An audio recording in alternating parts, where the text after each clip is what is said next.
With the release of the new Fallout TV series, I set myself the goal of making the Vault Dweller jumpsuit in just 10 days. In my previous video, I covered how to do the pattern adaptation, but in this one, I'll cover the best materials that you can use to recreate the jumpsuit, how to start your project strong, and how to easily sew the Vault Dweller jumpsuit. So the big question is, what fabrics can I use to recreate the jumpsuit? So I would recommend using a faux stretch leather for all of the detailing parts because it will give it quite a nice sheen, as well as stretching over the body to it properly. And combining that with the main material, which is a stretch wool that I actually am using from a previous commission that I had leftovers from. So always make sure to reuse any fabrics that you have. And that was the main reason that I decided on actually making this costume. So the final fabric that I decided to use was this yellow cotton, just for all of the waistband and the front details. I did, however, have some difficulties with this, as it didn't stretch anywhere near as much as the other fabrics, so I would recommend getting just a stretch fabric for those yellow details as well. So you may be wondering, how do I start this project? And what I would always recommend for any make is to always cut out your pieces first, just so that's out of the way and you don't have to keep having back and forth of cutting and then making. So before you start to cut, you want to make sure you have a seam allowance of at least 2 centimeters and 1.5 around any curved section. And then with that, you can just cut them all out and then you've got your piece ready to make. So with your fabric pieces cut out, you then want to mark on all of your details onto your fabric. For this, I start to use tailor's chalk just around the outer edge, and then I'll lay it on top of some carbon paper, which you'll then pinwheel all of the details on. This paper allows the markings to be transferred onto wherever your pinwheel will go, so I'd recommend getting it because it does save a lot of time and hassle with adding those details onto your fabric. So now on to the question of, where do I start sewing from? And for this make, I decided I'd focus on the centre front to begin with because I knew adding these pleats take quite a lot of time, and then from there you build round. So starting on the pleats on the centre front, I did start by just ironing them, but because this fabric was a stretch faux leather, it wouldn't actually press too well. So in order to actually add the pleats, you have to baste each individual line into place just to hold them down. And then you can either do a bit of a crafty method of adding some glue just to hold them down later on, or what I decided to do was to add a interfacing onto the back to make sure that fabric doesn't move at all. So with the pleats in place, you then sew your next front panel along the side of the pleats. So when you're sewing this section, you want to use a straight stitch going in the direction that the running pleats are, just so you're not catching any of those pleats the wrong way in your stitching. And with those attached, it should look something like this. And from here you can add a nice top stitch to finish that seam. So with those two front seams in place, you're then going to add in your small leather detailing just along that underarm princess seam.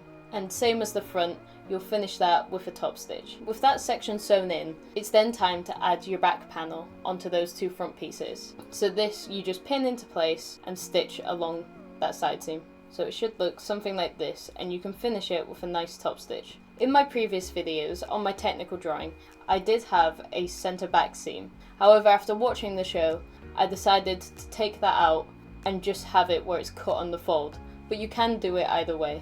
Another area that I would change as well with this make is the front panels. Originally I did this costume based on the promo pictures, but after watching it, it does look more like they've done piping. However, I did find that doing the pleating it created a similar effect, and it is a bit more time efficient than adding individual piping in between each section. So for now, your bodice should be looking something like this. So with the bodice complete for now, I'm then going to show you how to put these arms into place. So starting with the detailing on the arms. With your fabric marked, you're going to start adding in the box pleat. So it's a slightly different pleat from the running pleats that sit along the centre front section. And it will take a while, but you're just going to baste them into place so that they're held correctly.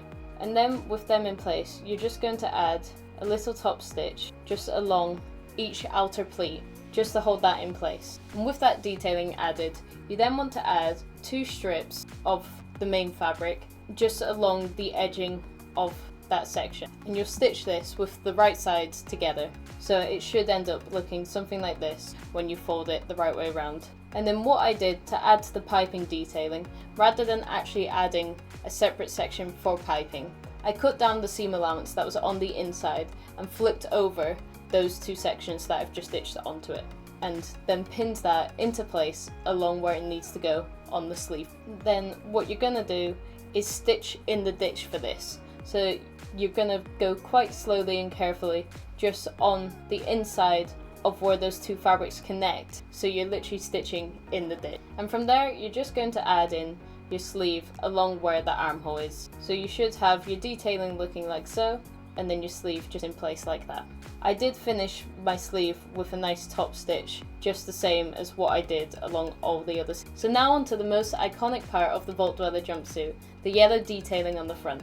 I cut out the detail that I need. As in my previous video, I said that this was cut on the fold, so make sure your selvage is lined up and that's cut out correctly. And then what you're going to do is cut into the fabric like so, just to make sure that you're folding the fabric.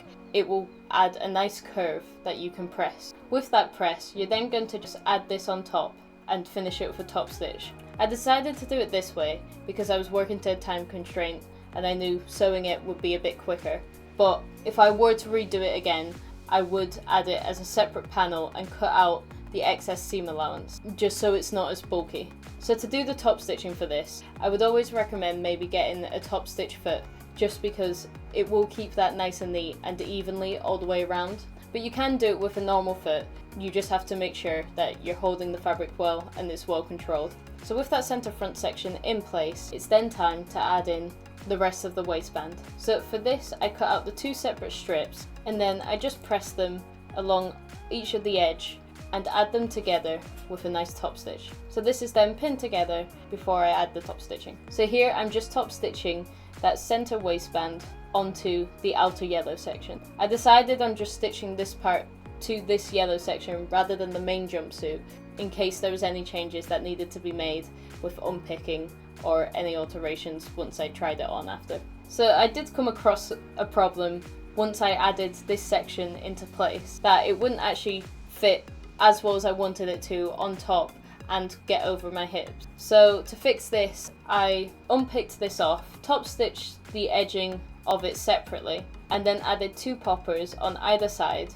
just so that I could attach it once I had the costume on, and that would mean that the rest of the stretch would be fitted, but I could get it on and off as well.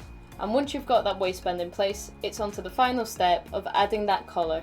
So to do the collar, you sew right sides together and then cut away the excess fabric around that edge. So then to attach the collar, you put the outer edge right sides together with your bodice and machine stitch all the way around and flip it over to then either machine stitch or add a little hand stitch just to catch the fabric to have a nice neat finish that won't be visible on the outer side.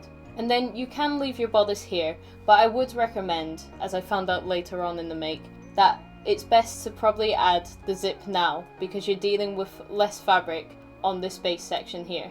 So I would go ahead and just add in your zip along that center front. And with that, you have the bodice of the jumpsuit complete. If you're interested in seeing how you make the rest of the jumpsuit, be sure to like and subscribe, and I'll see you in the next video.